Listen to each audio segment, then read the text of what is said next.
All right, let's jump right into this explainer and unpack the history behind the absolute juggernaut of a match that is the 2026 World Cup semifinal between England and Argentina. Because look, when these two teams step onto the pitch, it's never just a game of football. No way. It is the boiling point of decades of history, absolute sporting genius, and a deeply, deeply rooted rivalry. So today, we're going to explore the incredible story that brings us right to the edge of our seats for this high-stakes clash. Now, there's a pretty bizarre reality behind this specific matchup. Did you know FIFA actually has a strict geopolitical protocol just for this one game?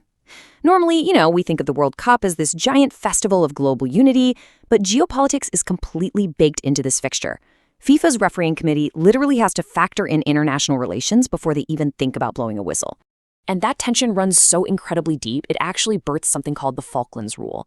Basically, to guarantee absolute neutrality, this policy straight up bans English referees from officiating any match with Argentina in it, and vice versa. It's wild, right? It's the exact reason a top-tier official like England's Michael Oliver was kept entirely out of the 2022 World Cup final, just because Argentina was playing. FIFA simply cannot and will not risk a standard human error being seen as political bias. Moving on to Section 1, Origins of the Rivalry. Believe it or not, British railway workers actually brought football to Buenos Aires way back in 1867.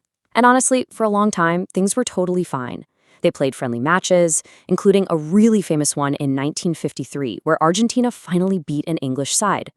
It was such a big deal, a politician even joked they had nationalized football. But while those early years were pretty peaceful, the 1966 World Cup quarterfinal changed everything. That's where things truly boiled over. That 1966 clash is still known in Argentina today as the theft of the century. England won 1-0 off a Jeff Hurst goal that the Argentines vehemently claimed was offside. But the real drama?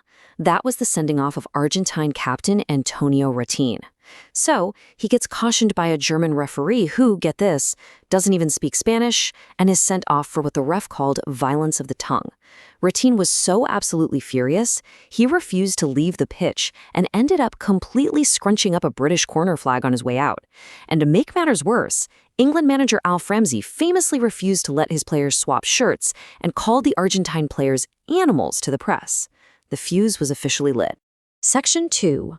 War and the 1986 match. Now, we have to talk about the 1982 Falklands War. It was a brief but deeply tragic conflict fought between the United Kingdom and Argentina over the sovereignty of the Falkland Islands, which are known in Argentina as the Malvinas. It's crucial to understand that this provided a grim, heavily emotional backdrop, because when these teams met again on the pitch just 4 years later for the 1986 World Cup quarterfinals, the atmosphere was thick with tension. The players, the fans, everyone carried the very real weight of that conflict right into the stadium. And man, that 1986 match delivered two of the most legendary and definitely the most controversial goals in the history of sports, scored just 4 minutes apart by Diego Maradona. First, you have the infamous Hand of God, where Maradona quite literally punched the ball past the English goalkeeper into the net, a foul the referee somehow completely missed.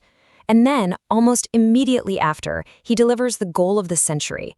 He starts all the way back in his own half, dribbles past 5 English players, and scores with just astonishing grace.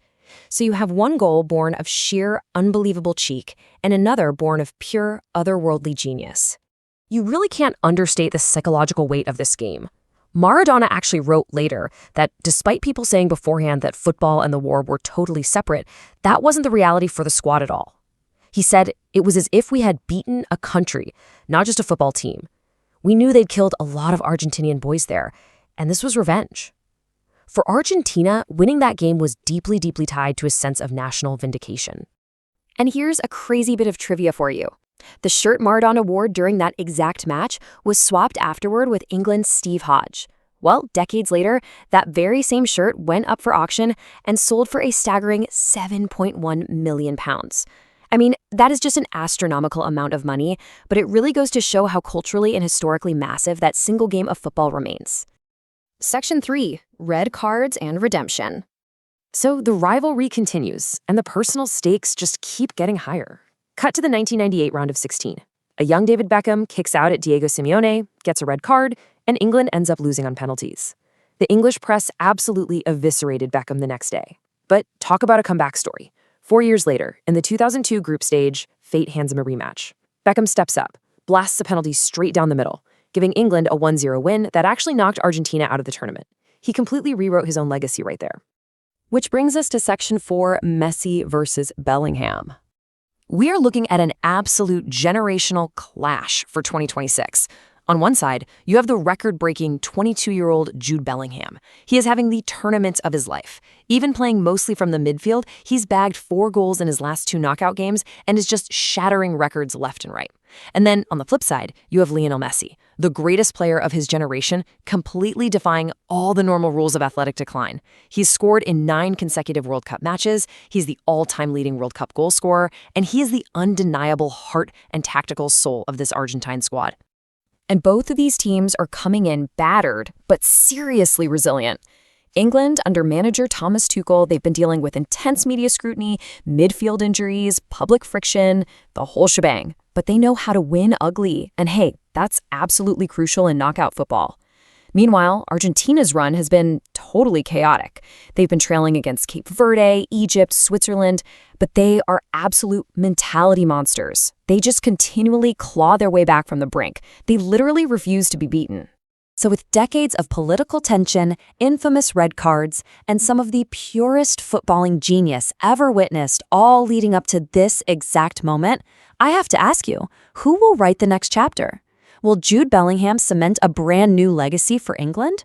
Or is Messi's magical run finally going to put those ghosts of '66 to rest? The entire weight of history is out there on that pitch, and you know the whole world will be watching. Thanks so much for joining me for this explainer, and enjoy the match.